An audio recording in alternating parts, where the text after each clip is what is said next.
Welcome to our panel discussion today, Nothing About Us Without Us, a youth panel discussion. This webinar is produced in partnership with the Network Coordinating Office at the Addiction Technology Transfer Center, AMERSA, and the Adolescent Substance Expert Project by NORC at the University of Chicago. This webinar is part of the Transitional Age Youth webinar series.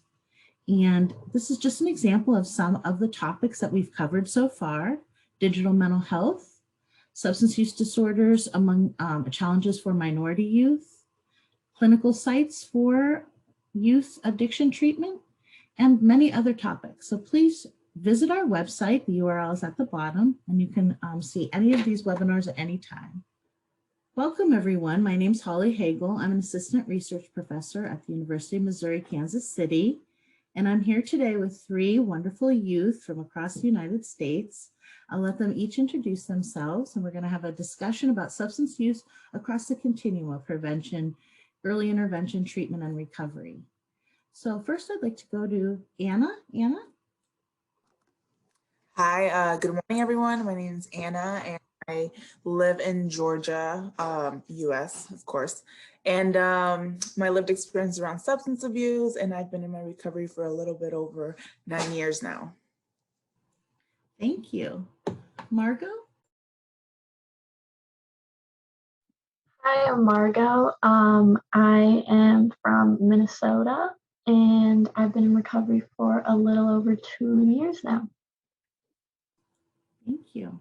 And Drake?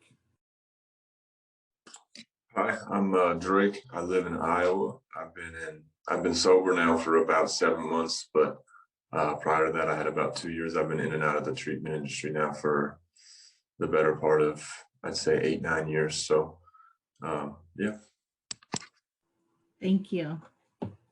So we have a series of questions that we're just going to do round robin and discuss, but if anybody wants to elaborate on something, please just pause or jump right in, pause me or jump right in and speak, because we really just want to hear your perspective. As we mentioned in our introduction, we have been doing a large series talking about youth engaging in substance use treatment and recovery and prevention and the neurobiology of substance use. But we haven't heard from the youth. So you're the perspective that we really want to drill into, understand, and just get your input. So I'm going to start with Anna, and I can also put the questions so that you can I know you guys are aware of the questions, but I'll put them in our chat as well. But Anna, what are some of the top issues that young people face today? I think one of the top things, well, for me that I've noticed would be that lack of communication. In other words, like a lot of times youth and young adults don't feel enough safe to be able to talk about their challenges and what they're going through, just because there's so much stigma around either receiving treatment, having an addiction, or anything like that. A lot of times young people don't believe that there is a problem. I know for me, in my experience, when I was in my addiction, I didn't think I had a problem. I didn't think that, I had an addiction, and I believed that I could stop whenever I wanted to. In reality, that wasn't the case, or that wasn't true. But so much stigma, around substance abuse is very hard to really seek out for help. And so I know that, having that connection to other people that have similar experiences, that trust to be able to talk about those things, could be a barrier for somebody who is trying to get better. Thank you. Margot, what are your thoughts on top issues?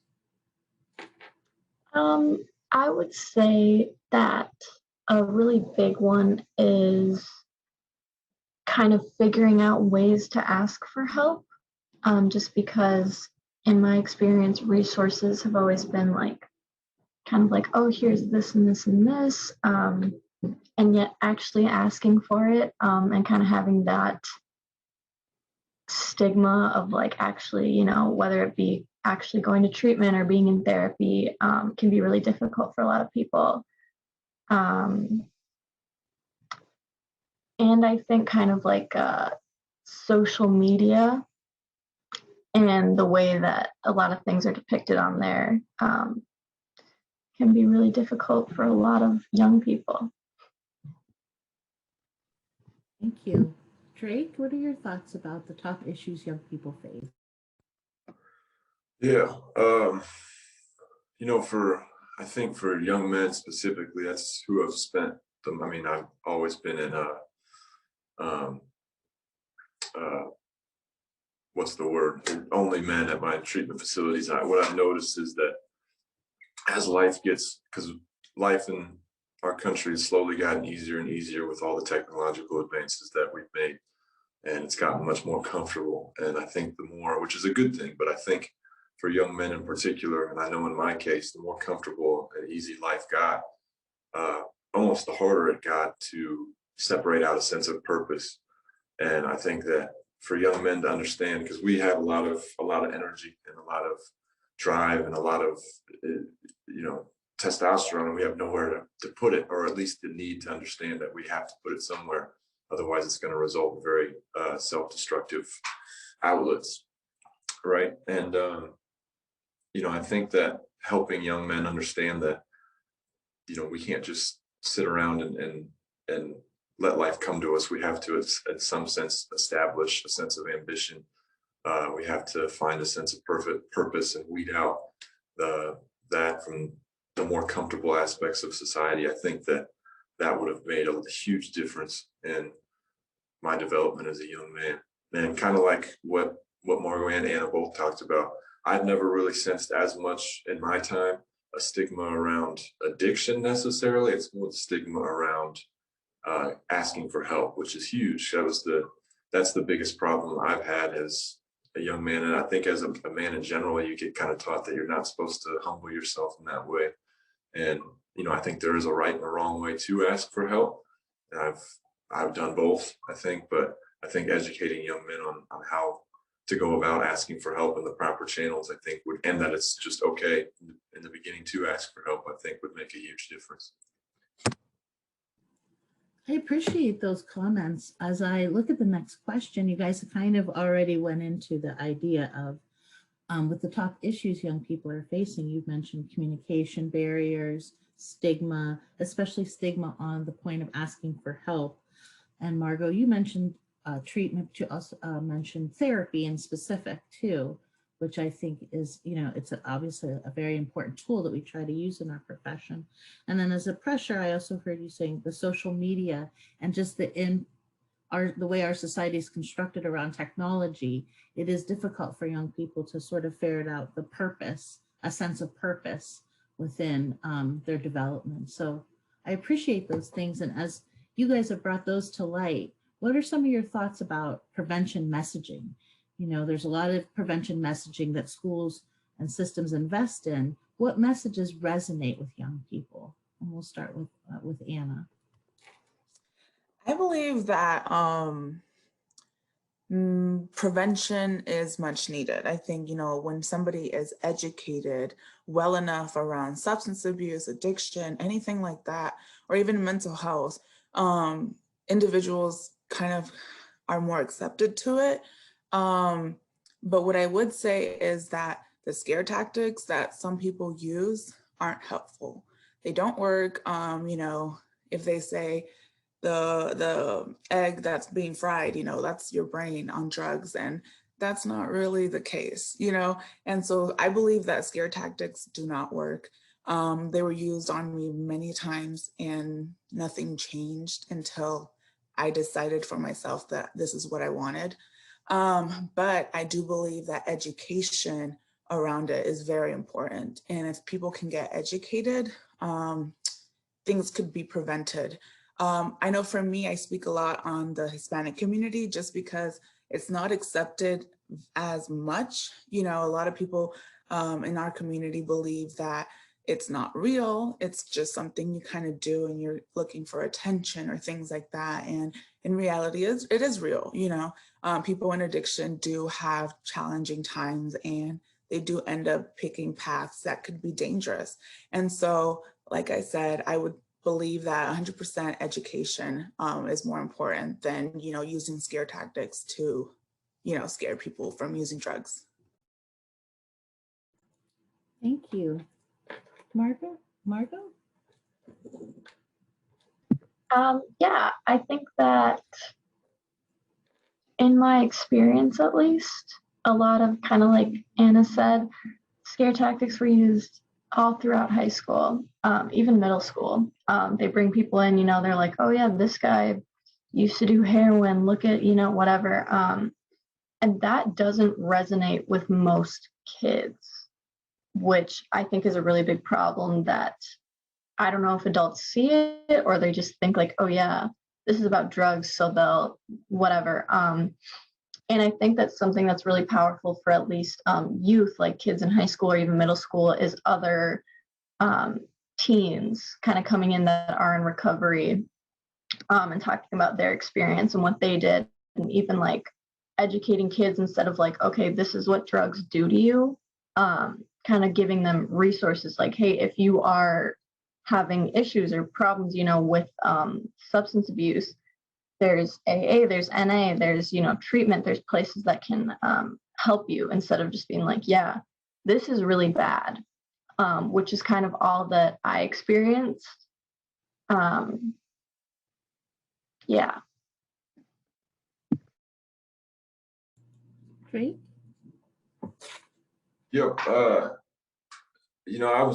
I've been asked this question before. It's such a difficult question to answer because as a kid, especially, I was so set in my ways and so geared for substance abuse and just everything that comes with it that I don't think that there really was. I can't think of any sort of prevention messaging that really would have gotten in my ear, to be honest with you.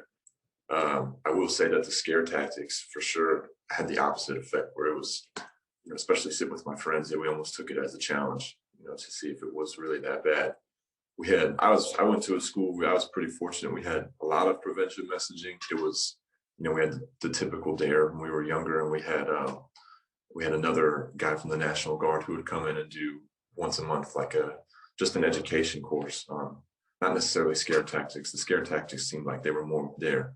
Again, they just didn't resonate. I will kind of go the opposite of what Margot said. I think the things that, and again, when I was sitting there listening to it, it didn't have the impact. But as I've been sober and going on my own path of recovery, looking back, the people who came in as we were kids and said, I've actually lived this. I'm not just a picture, or a thing in a textbook. I've actually been through this, and this is what it's like.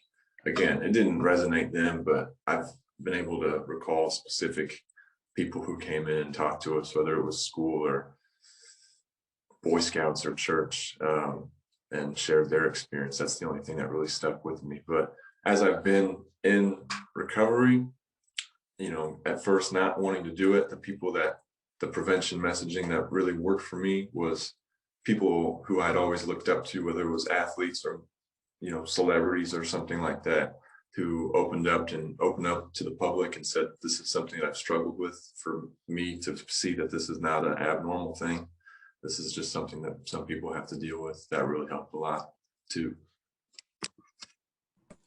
I appreciate that. And what I heard you guys all had in common in your reflections are that scare tactics had the opposite effect for sure. Education is important, even planting the seeds, right? We may not reflect on it as a youth, but later those are things that you can look back on and build on for future experiences. I definitely want to make sure you feel comfortable adding on if there conversation, you would like to extend the conversation. I don't want to move on too quickly from a topic. Yeah, I'll add something. I know that a lot of times adults or professionals believe that if you talk about it, it's going to happen. When it comes to suicide and things like that, if you have the conversation about suicide, they believe that you're planting the idea in their brain. And I think it works like that with addiction. If you talk about it, it becomes something real. And so it's not really the case. I think that if you have open conversations with youth and young adults, it makes them feel comfortable enough to tell you if they're going through something or if they're having a challenging time. And I know that, sometimes it's not our parents that we feel comfortable with, but as long as we feel safe enough to talk to somebody, I think that would be the most important thing that a young adult can do.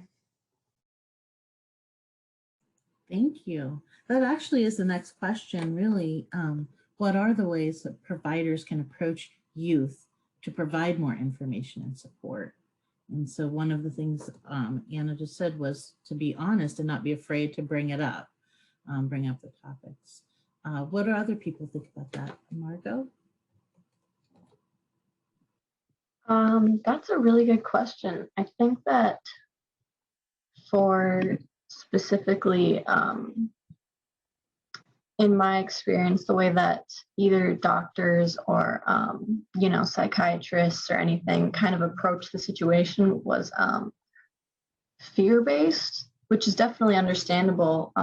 And it really didn't do anything for me other than kind of be like, okay, well, everyone's freaking out. This is gonna, so I ended up like shutting down. I was like, this is too much. Like everyone's freaking out at me. They don't know what to do. And I think that was a really big part as to why, for me, going to treatment was pushed off for so many years. Because at first they were kind of like, oh, maybe she doesn't need treatment. Maybe it's just kind of like a phase, because that's a real thing that my provider said to me. So I think that even having them be more educated on the subject, because one of my doctors had said like, oh yeah, we don't deal with substance abuse in this psychiatric facility.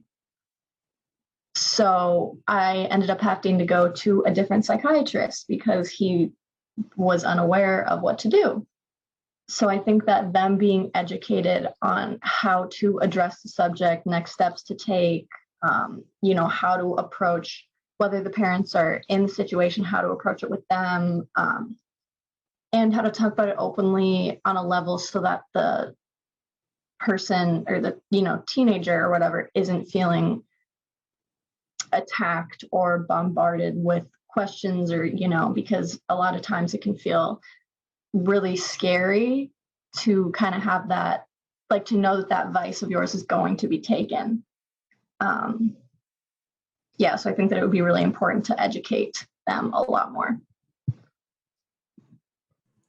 Drake, what do you think?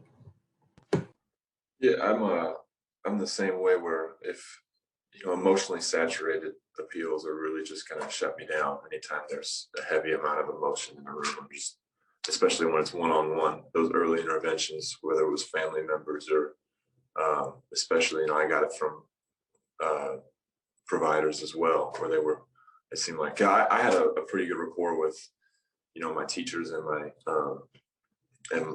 my psychiatrists and everything, and my doctors, where I could open up to them. I could open up to them about this sort of stuff, and it seemed like a lot of them were very centered on almost pleading with me and trying to show me that I was doing wrong. And that just almost like the scare tactics that really drove me in the opposite direction. The ones that did seem to work and did seem to at least get my mind temporarily on finding a solution for my problem, or at least being on the same page that I had a problem, more were the people who were very calm and had the mentality that it was my rope to form my own demise with, right? Because I don't like to be told what to do still, and anytime you're in a treatment setting or an institutional setting, you're being very directed. So finding providers who were very willing to kind of get down on my level and not necessarily tell me what to do, but maybe lead with their own experience or experience of people they saw, and talk to me, laugh at the stuff that maybe doesn't seem like it's appropriate to laugh about at the moment, to just diffuse the tension that's already there all the time within me. I think that's a huge thing. Yeah. Thank you. Some of the things I heard you guys say were adults and providers can almost run around ourselves scared. And then we're putting anxiety on the youth and projecting that.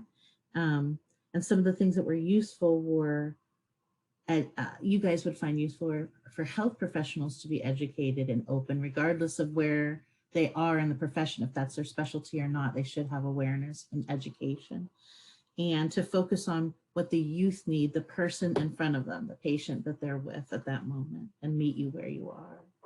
Are there other things you want to elaborate on for providers?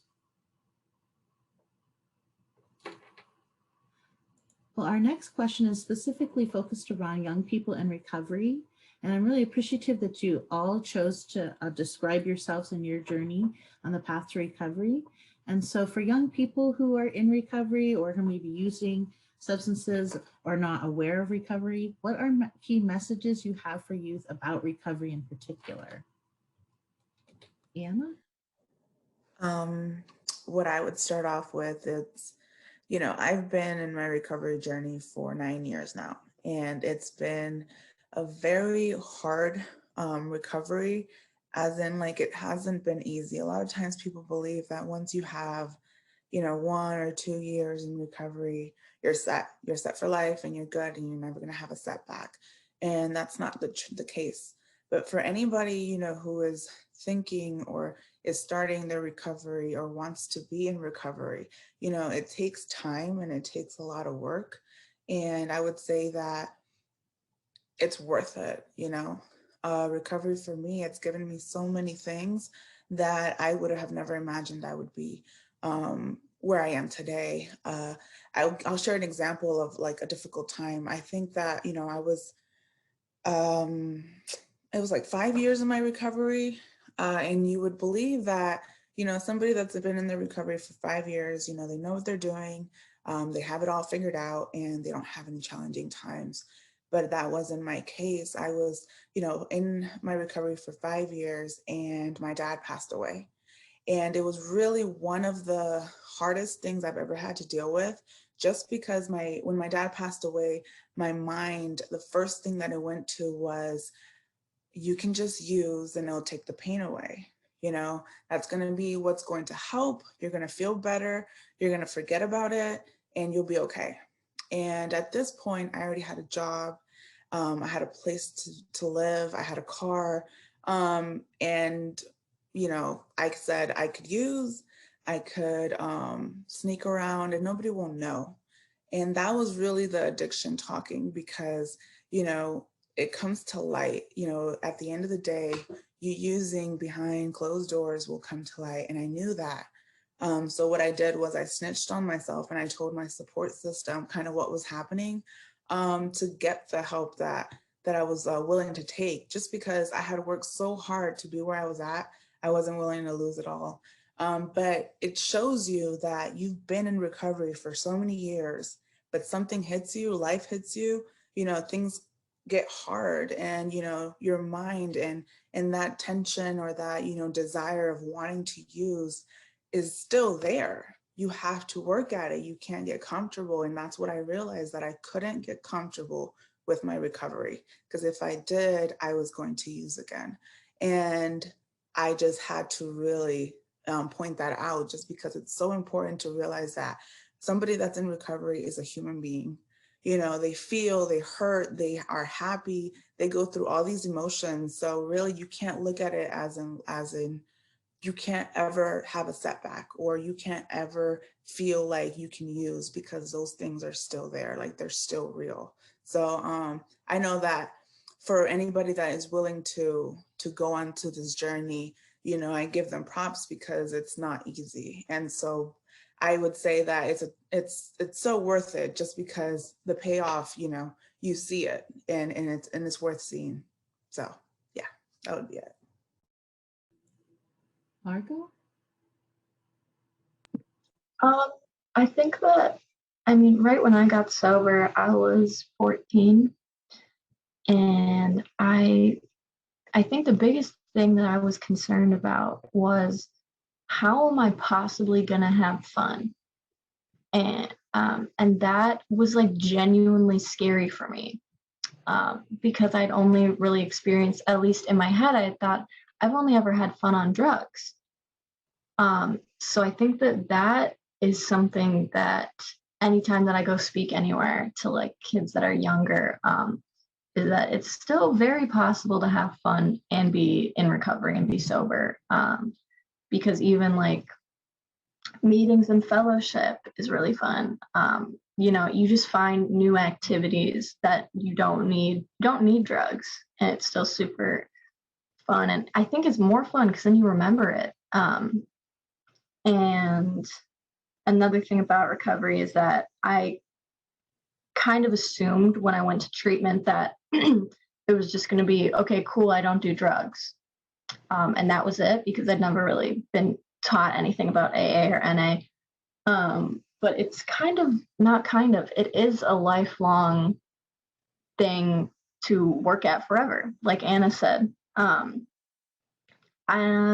I think that it's kind of, at this point, I've been in recovery for like almost 5 years now. And it honestly baffles me that not everyone has a 12 steps. Like, it almost is like, how do you go about doing things? Like, how do you, like, you don't have like a rule book to follow or anything. So I think that it has made my life exponentially better by following, you know, reading through the big book, going to meetings, having a sponsor, and all of that. So it's actually really great, despite what predispositions may be. Great. Your thoughts? Yeah. You know, when I first, you know, I started using when I was around 10 or 11, and the apex of my using career was about when I was 19, and I got arrested for felony charges. And then just, you know, I started off pretty innocent, and to fall as low as I did, you know. But even prior, I mean, the thing I'm trying to say is I got sober when I was about 20, and about a year into being sober, I ended up getting a job in government for the same government that I had, you know, had just tried to send me to prison. And I remember sitting there at my desk, like I had a desk. I couldn't believe that I had, you know, it was just a stupid desk, but I had come so far to have this little desk and actual responsibilities and people that trusted me to do things that seemed really important and kind of hard, you know. It just blew my mind that, one, I had made it out to be this journey of getting sober and improving my life. You know, you get sober so many times, and because I tried for so long, you know, I would go 30 days or whatever, and every time it would kind of send me back, as I would realize that I had made such a mess of my life. You know, I'd racked up all this debt, I had pissed off all these people, you know, I had all these charges, you know, whatever it was. I felt like I was at the very bottom of a big deep hole that I was going to have to spend a lifetime climbing out of. And it really didn't, you know, I'm not going to sit here and say I'm out of that hole now. You know, I still have some climbing left to do, but, you know, it's really hasn't been that hard in some senses. I don't mean to minimize my struggles or the struggles of others. It's just, I made it out to be so much more than it was. And I think I see a lot of guys do that now, where, you know, I go down to a halfway house, I go to meetings there, and, you know, I choose that meeting specifically because it's all guys that are, you know, fresh out of treatment, and they're, you know, I think the guy who has the longest sobriety there has 3 months. So it's a lot of fresh sobriety. And I see them all doing kind of the same thing I did, where they're just freaking themselves out about how much they have to do and how much they have to pay back. And that mentality really held me back for the longest time, where, you know, it's commendable that we're finally being honest about the position we're in and trying to accept the amount of work we have to do. But what I try to tell them is, it doesn't mean we have to stifle ourselves, and we don't have to look necessarily always at the big picture. You know, the saying we have is one day at a time, and that's really hard for someone who likes to think light years ahead and think about every possible scenario that's going to play out. But if I can just focus on making today the best day possible, and focus on taking even a half step forward today, even if it's $5 towards the people that I owe $10,000 to, that's better than I had yesterday, and it's going to add up. Yeah, I'll just say that, I think. Thank you. Are there others that want to elaborate on anything that somebody else might have mentioned or said? I did want to add on what Margaret, right, said, that I know for me, when I was in my addiction, a lot of times people would say, just stop using or stop hanging out with the people you're hanging out with, and you'll just stop. And I know that I didn't want to enter recovery because I didn't know what recovery was going to look like on the other side. And so I was scared of that. I was scared that I wasn't going to have anybody to hang out with. I was scared that I wasn't going to have any friends. And if you think about it, to ask a young person to leave their friends just so they can get better, they're not going to do that just because young people want to be connected. They want to feel connected to their peers, to their group of friends. They want to feel connected to just the activities that are going on around them. And so to ask a young person to do that it's kind of like ridiculous. You can't really tell them to stop hanging out with the people that they consider their friends. And so I know that when I enter recovery, things change completely. And I did make new friends and things like that. But a young person doesn't know that. They don't have that guarantee that things are going to look better. And so there is that fear.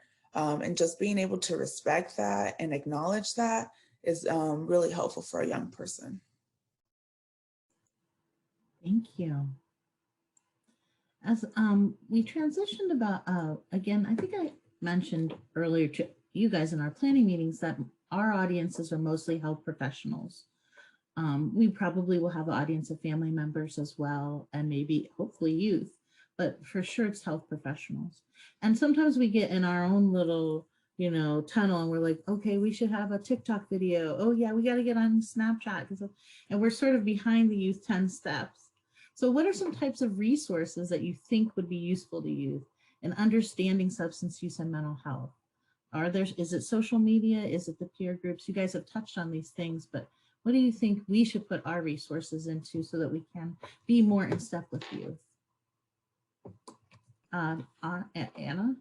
Yeah, I would say, social media is a big one just because everyone's connected to social media. And I would say that being able to connect young people to lived experience is a big one for me. Having peers you're able to connect to and really resonate with their experiences has helped me in the past, and has helped a lot of the people that I know really get to that point where they feel comfortable enough to talk about their experiences. And not saying, the professionals don't have value, but they do. I feel like being able to work with an individual that has experience is, if we work as a team, things get better, people get better. And so that's the main goal. It's really not about, oh, I know more than you, but it's really about, let's come together to really support this individual. And here where I live in Georgia, we have CPSYs, which are Certified Peer Specialist Youth. And those are individuals that have lived experience around mental health, substance abuse, or co-occurring. And so they are able to provide peer support to other individuals. And so that's a really big one for me. I would say being able to connect the young person to another young person that has similar experiences really could change or create change. Thank you. Margot, what do you think about resources we should put our money to that would connect with you? I've actually been thinking about this question for a little bit. It's kind of stumping me just because trying to think back to when I was in active addiction and kind of like, okay, what might I look twice at? Or even like, what might I click on if it were to be somewhere? And that's really difficult because I feel like when someone is there and is kind of stuck in their ways, they're not really open to anything else unless it's a small window where they decide, it's a decision that that person can only make at a certain point. And I think that social media, like Anna said, is really, really big because every teen most likely is on there. And I think that primary care doctors and such kind of bringing it up, maybe at like a annual checkup or something, just because that was one thing when I was like very desperate kind of for help, like towards the end of my addiction. It ended up being my primary care doctor that was kind of like, it was an annual checkup, and she had asked me, oh, do you do drugs or alcohol, and how much, and I was kind of like, yeah, a lot. And that ended up being one of the things that really, really helped me. So I think that even being on the table is really big. And as well as I think that the amount of messaging and kind of like impact that schools can have on kids is kind of like not necessarily downplayed, but I feel as though it's kind of swept to the side, like, oh yeah, they do that anyways. But I think that messaging in schools, even like if it's one kid that brings it up, that's like, oh yeah, like, smoking weed isn't cool, that can have a really big impact on a lot of other kids. So yeah. Thank you. Drake, what do you think? I haven't used social media for a really long time, but I actually haven't used social media since I was really in active addiction. So, but I do think that it would be, because it's each message, especially I'm thinking of Twitter, each thing is 140 characters and it's brief. It can provide a really quick snapshot of what recovery looks like, especially kind of like Margot was saying, for someone who is at the tail end of their addiction, is desperate and actually wants help and wants to change their life and just can't seem to get the momentum necessary to do so. I think about what kind of messages on there that would actually make a difference. And, against their scare tactics, I would just scroll right through that. I think watching examples of people who have beat it and are speaking about their experience and saying, this is how I was and this is how I am, especially if these were people who are a bit higher status, whether they're athletes or celebrities or people who we know, because there are a lot of people like that are kind of under the rug and, they don't necessarily talk about it. If they were to share their experience more, and if it were more out there in the open, especially on social media, that would be a huge difference maker. I think too, education, but in those brief little snapshots like I talked about, where it's just interesting facts about addiction, not necessarily the horrific facts about addiction, but because addiction is an interesting subject. It is interesting to watch the brain objectively in its an addictive state. So I think that too would help and kind of soften the stigma a little bit. It's not necessarily something that we have that much power over, really. I mean, it's just genetically how we are, and understanding that's really taken away a lot of the shame and the power over this big mysterious thing that addiction's supposed to be. Because I always contrast that with, looking, when I was at that tail end of my addiction and I was looking for help and I didn't know where to go, I was just Googling stuff about addiction because I didn't know what else to do. And I would find these websites where they were very, they were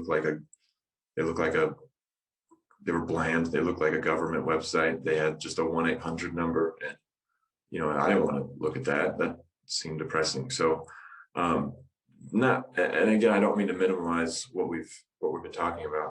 If we could find a way to make that message more palatable, whether it was with humor or with just coloring it up a bit and not making it so scary, I think would make it more accessible, make it cooler, so to speak. Yeah, I think that would work.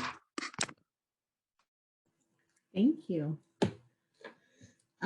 So we're nearing the end of our, just the predetermined questions. I definitely want to open the door to any subjects that maybe we touched on today that you didn't expect to expand on, and we can do that. One of our last questions is around the substance use and mental health providers. And a couple of things I heard you guys say just now are that, Margot, you mentioned your primary care physician. It was really important that they did that, the asking and talking to you about your substance use. It was an opportunity. Also, I think you also mentioned that you went to therapy and a psychiatrist said, I don't take care of that. It just closed the door almost on your experiences. So just thinking about the providers in that context, what should they know about engaging in young people in services so those doors don't close? And we'll start with you, Anna. I would say to really be open to the idea that an individual can experience both, and that being able to take it step by step, and just being able to learn and willing to have an open mind and an open heart to this individual that is trying to express themselves because they have an addiction or because they are having mental health challenges. Just that idea of being open is really the big thing for me, just, because if you're open about it, then you're willing to learn, you're willing to take it in and really get to know the individual as a person. Margot? Yeah, I think that this is a really good question. Just because this is one thing that I really struggled with in my experience with certain providers. And kind of like Anna said, I think being open and kind of getting all of the information prior to making a decision about, whether it be treatment or medication or whatever. Because I feel like that has been rushed a lot of times for me. Once they find, one thing out about the situation, they jump to treatment, which is understandable, of course. But I think that having all of the information is really important, and that not just one form of help for substance abuse exists. There are so many different kinds, and one person might respond really well to treatment. Another one might think that it's the worst thing ever. And just that there's more options other than just that from where to go with substance abuse. Drake, what do you think about engaging young people in services? What could providers do? The number one thing I would say would just know who you're dealing with, really. And because there was so many times where I was just misread, I think, by service providers, and part of that's on me. There were a lot of times where I was being disingenuous with what I was doing there. I had an agenda. I can remember one time there was a substance abuse evaluation that I had to undergo that was court ordered. So I was already scared because I didn't know. That was the first time I'd ever been court ordered anything really, and didn't understand what the consequences were going to be if I failed the test, so to speak. So I came in there with a very specific agenda that I'm going to misrepresent how bad my use is, and see if I can get away from this with the least amount of consequences as possible. And I did all right, I thought. And until the end, when I was called out, the guy figured out I was lying about some stuff or however it was. But I don't remember how it went down. But he actually got very angry with me, and I remember he raised his voice at me and was, he was demanding right then and there I was going to treatment for. He said, "I don't know how long you're going, but I would say pack your bags for at least a year." I mean, it's almost like he took it personally, and I certainly kind of deserve that outcome, but at the same time, that I think about the different routes that he could have taken if he would have kind of minimalized that interaction and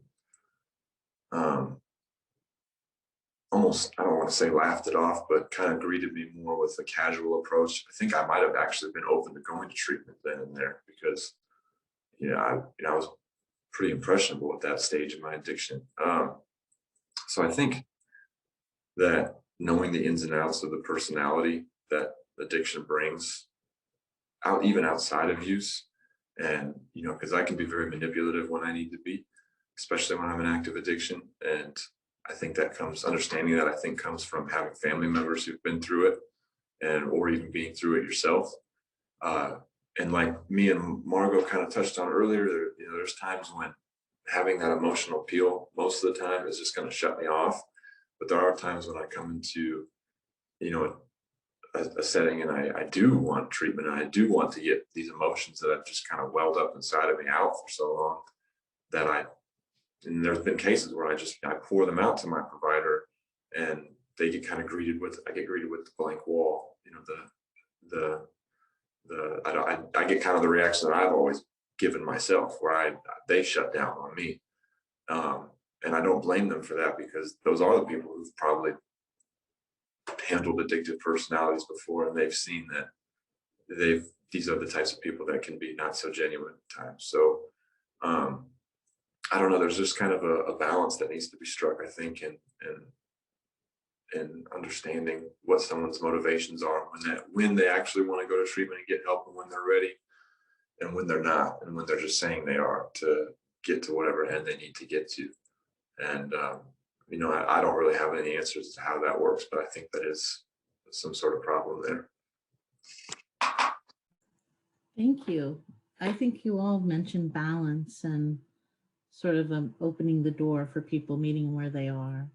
So I do want to add a question that just really kind of came up in this discussion. What on the flip side, we've talked about what providers it could do, but and what providers sort of have put up barriers at different parts of the course of your experiences. What was one thing that you remember that a provider did that helped you on your path that you thought was encouraging or helped you get to another phase, or have some, you know, optimism that that you could get help or support? Anna? In my experience, I did have this one provider that he was just very supportive in the way that he believed I could get better when I didn't see it for myself. And he really never gave up on me. He pushed me so hard. I want to say pulled, pulled me so hard to really go in the direction that I wanted to go in. And when I decided to do it for myself, he opened up opportunities for me to be able to grow and expand my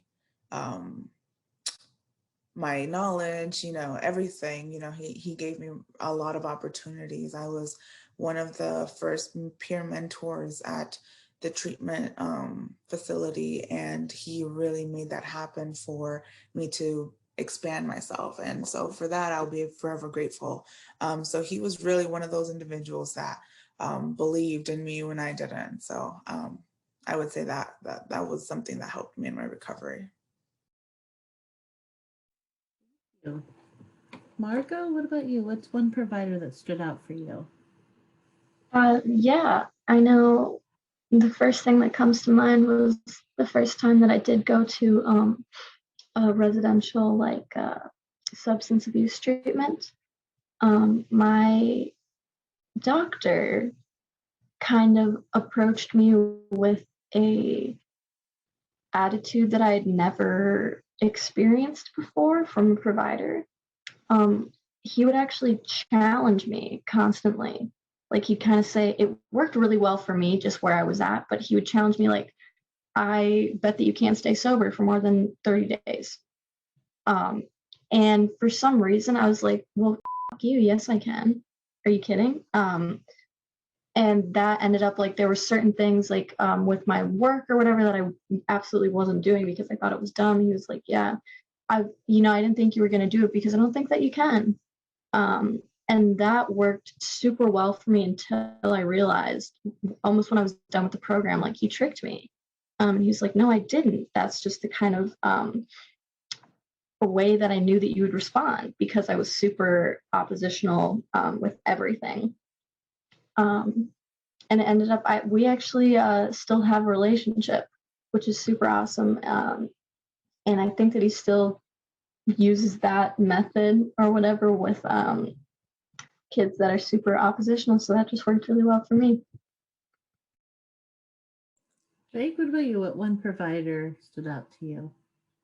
Yeah, I would say my second time in residential treatment, I had a counselor there who, his name was David, and he had been sober himself for not even really that long, to be honest with you. It sounded long at the time, but now that I've been doing it myself, it I mean, but he was willing to share his experience too, right off the bat, because he understood that I was not trusting at all of any sort of authority figure, especially in an institutional setting. I remember the first day that I was there, I figured, okay, I'm in another treatment setting. I'm going to be locked down for a while. I'm going to be, there's nothing I'm able to do. And I remember he actually snuck me out of the facility and took me to this little like hot dog stand. We got hot dogs. And I remember this, I don't think this is supposed to be happening, but it's happening. And we just hung out. We had a good time. We didn't talk about anything related to treatment at all. We talked about work and football and just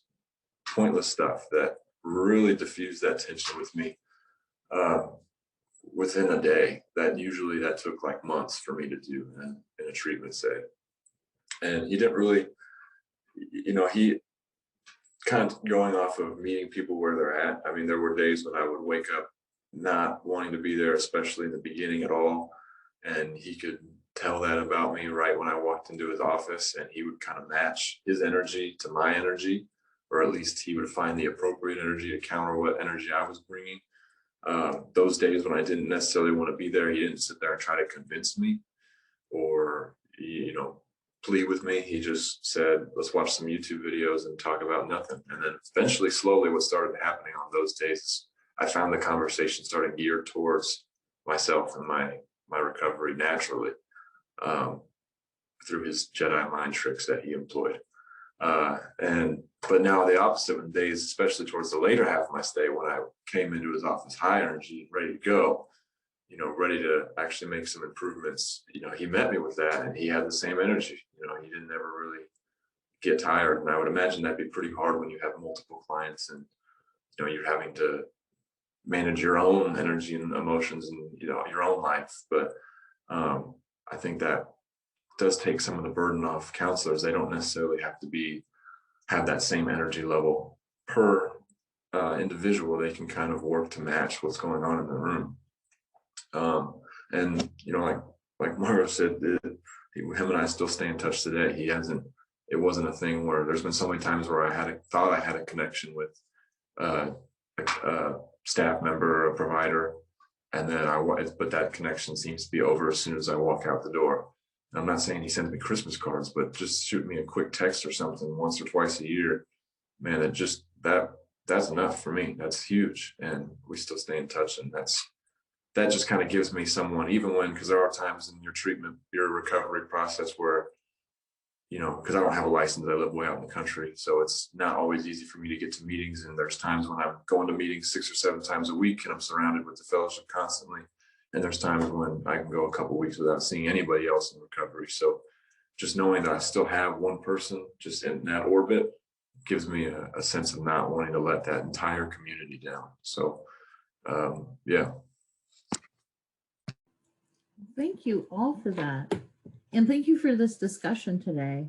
As we close up this panel, what are some parting thoughts you'd like to share? Just anything that you would like to share with the group of viewers. Anna?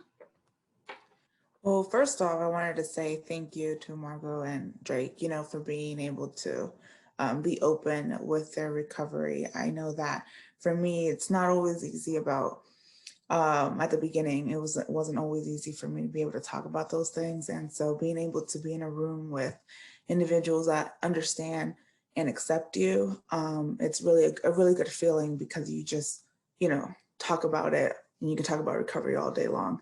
And then so for the people that are watching, I appreciate the opportunity, and hopefully you guys were able to learn at least something from us that, you guys can take away and really put it into practice. So thank you for having me. Yeah, I think that a really big thing is that substance abuse in all is an extremely, I don't want to say unknown, but almost like kind of not an exact science in any way, because every single person is going to react differently. The brain chemistry is different for every single person. And one approach for me might be completely different for what Anna or Drake needs. So I think that that's really important just to kind of keep in mind. And Thank you so much for having me. This was awesome. Drake, what are your final thoughts for this? I don't know if I could say what I would say again, know who you're dealing with. And I mean that we're capable of incredibly self-destructive things, but at the same time, I've seen people who I didn't think were going to live till the next week, and they're have families and well, there we go again. They have families and high-paying jobs, and they're making a huge impact, and they're not even the same people. So we are people who are capable of incredible, incredible things if we can manage to stay in this process. You know, for providers who have a handful of clients, you know, I can imagine it can get frustrating at times, but even for the worst case that you have, don't give up or let yourself get frustrated, because it's going to be worth it in the end. Thank you all. I just want to say I sincerely thank you for your time and your stories, your willingness to share your authentic life experiences with us. And I just wish you all well, and I appreciate your time today. So as we wrap up, I think we're going to share with our providers some reminders about resources that we have. Well, thank you for joining us today. And we just want to leave by sharing some resources. The Addiction Technology Transfer Center Network, and we'll share these slides with you on the webpage, has a variety of resources that we'd like you to check out. Resources on understanding vaping, understanding the Latino youth recovery, and creating resiliency in the population, and you can see the other topics. The next slide. Stay in touch with us. You can join us, subscribe to our monthly newsletter. We always have a special topic per month, and then we announce monthly activities. And you can also follow us on Facebook and Twitter. Next slide. We also have a prevention-related network, the Prevention Technology Transfer Center Network, and we also have a variety of obviously youth-focused products focusing on the whole substance use spectrum. And so you can get in the slides a link to all of these recorded webinars, and they're all available for your viewing. Next slide. And likewise, the PTTC has a monthly newsletter focusing on prevention topics, and you can also follow us on Facebook and Twitter. So thank you all for visiting. Please keep in touch with EMERSA and the ATTC and the NORC project, and join us for our next topic. Thank you.